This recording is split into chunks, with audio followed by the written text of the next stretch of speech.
علامہ صاحب آپ نے گفتگو کے دوران جیسا کہ حضرت کا شعر کا ذکر کیا آپ نے، تو زندہ ہے واللہ، تو یقیناً اہل سنت کا تو یہ عقیدہ ہے کہ نبی کریم صلی اللہ علیہ وسلم حیات ہیں، اور پھر آپ نے امام کا شعر پڑھا تو زندہ ہے واللہ، یعنی قسم کھا کر امام فرما رہے ہیں۔ تو حضرت یہ ارشاد فرمایا کہ اگر تو نبی زندہ ہیں اور یقیناً ہیں تو زندہ کو تو کوئی دفن نہیں کرتا۔ لوگ یہ کہتے ہیں کہ بھئی صحابہ نے پھر تدفین کیوں کی نبی کریم صلی اللہ علیہ وسلم کی، یہ ایسی ایسی باتیں ان کے ذہنوں میں آ رہی ہوتی ہیں حضرت۔ پہلے تو ان کے آنا پر مجھے حیرت ہو رہی ہے کہ ایسی باتیں ذہنوں میں آ رہی ہیں وہ بھی اپنے نبی کے لیے، اب آ ہی گئی ہے تو میں چاہوں گا کہ جواب بھی دے کر ان کی تسلی کر دیں۔ میں نے ماشاءاللہ اس لیے کہا کہ حافظ طاہر بھی ماشاءاللہ اتنا ذہین و فتین بندہ ہے کہ یہ بال کی کھال اتارتا ہے۔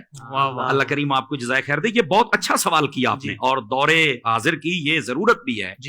مطلب یہ کہ نبی پاک اگر زندہ ہیں تو پھر صحابہ نے دفن کیوں کیا؟ میں نے کہا ساری چھوڑ دیں آپ، شہید زندہ ہوتا ہے؟ کہا بالکل۔ تو میں نے کہا جتنے کائنات میں شہید ہوئے دفن کیا کہ نہیں کیا؟ اس کا جواب دو مجھے، قرآن مجید دو جواب۔ قرآن مجید ہے نا، قرآن سے جواب دے دیا میں نے قرآن سے جواب۔ اب کوئی میدان میں نکل کے بات کریں، خدا کا خوف کرو یار، کیا کر رہے ہو تم لوگ؟ یعنی اتنا بغض کہ نبی پاک کے بارے میں یہ سارے سوالات کیے جا رہے، حالانکہ شہید کا رتبہ کم ہے اور نبی کا زیادہ ہے۔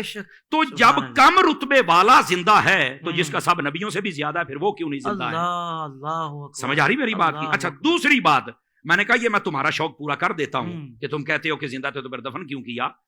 میں نے کہا جو مردہ ہوتا ہے نا اس کو آگ لگائی جاتی، کسی بھول میں نہ رہنا، اس بات کو نوٹ کیا جائے۔ جن کے مر جاتے ہیں وہ آگ لگاتے ہیں اپنے ہاتھوں سے، ہم جو دفن کرتے ہیں نا وہ زندہ سمجھ کے کرتے ہیں۔ کہتے ہیں مولانا وہ کیسے؟ سن لیجئے، اور یار مجھے بتاؤ اگر زندہ نہیں ہے تو قبر میں اٹھ کے سوالوں کے جواب کون دیتا ہے؟ بتاؤ نا مجھے۔ یہ صرف اتنی دیر تک ہی موت کا حکم ہے کہ جب تک سانسیں باندھے ہم نے قبر کے سپرد نہیں کر دیا، اللہ کی رحمت کے سپرد نہیں کر دیا۔ اس نے یہ جہان بدلنا ہے، برزخی دنیا میں جانا ہے، سمجھ آ رہی ہے؟ اور اس کو کہتے ہیں برزخی حیات، یہ بھی میں آسانی کر دوں۔ بہت اچھے، سمجھ آ رہی میری بات کی؟ لیکن یہ کہنا کہ زندہ کو دفن کو نہیں کرتا، یہ تمہیں کس نے کہا ہے؟ میں ایک یہ جو دیہاتی لوگ ہمیں سن رہے ہوتے ہیں تو میں ان کی ایک مثال دے دیتا ہوں، شاید کسی کے کونے کھانچے میں بیٹھ جائے۔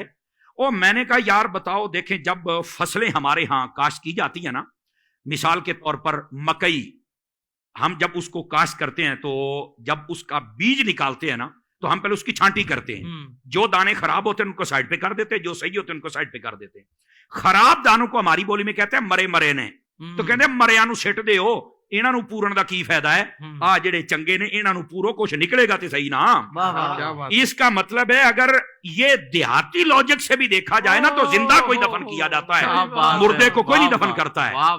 سائنس سے لے کر دیہات، اور دیہات سے سائنس نے ہر زاویے سے ہم نے سمجھا دیا۔ دیکھیں نا ہم نے قرآن سے بات شروع کی ہے نا، ہم دائیں بائیں تو جا ہی نہیں سکتے۔ کیا کہنے ہیں۔ اور پھر یہ بھی ایک ویسے بھی بڑی عجیب و غریب، وہاں کیسے زندہ ہر طرف سے بند ہے؟ تو میں ان سے سادہ سوال کر لیتا ہوں، میں نے کہا بتاؤ یہ جو چوزا ہوتا ہے یہ انڈے سے 21 دن کے بعد نکلتا ہے؟ کہا بالکل۔ تو میں نے کہا بتاؤ یہ 21 دنوں تک کون سا سوراخ ہوتا ہے جہاں سے کوئی ہوا شوا جاتی ہے، کاربن ڈائی آکسائڈ جاتی ہے، کہاں سے آکسیجن جاتی ہے؟ تو کہتا نہیں یار تو مردہ نکلتا ہے، کہانی زندہ نکلتا ہے، کیسے زندہ رہا؟ کہتا یہ تو نہیں پتا۔ تو میں نے کہا پتا ہوتا تو سنی نہ ہوتا، پتا ہوتا تو سنی نہ ہوتا۔ بھئی جو رب ایک چوزے کے لیے سب انتظام کر سکتا ہے وہ مدینے کے تاجدار کے لیے نہیں کر سکتا۔ وہ زندہ ہیں، زندگی کی تمہیں سمجھ آئی تو ایک الگ بات ہے۔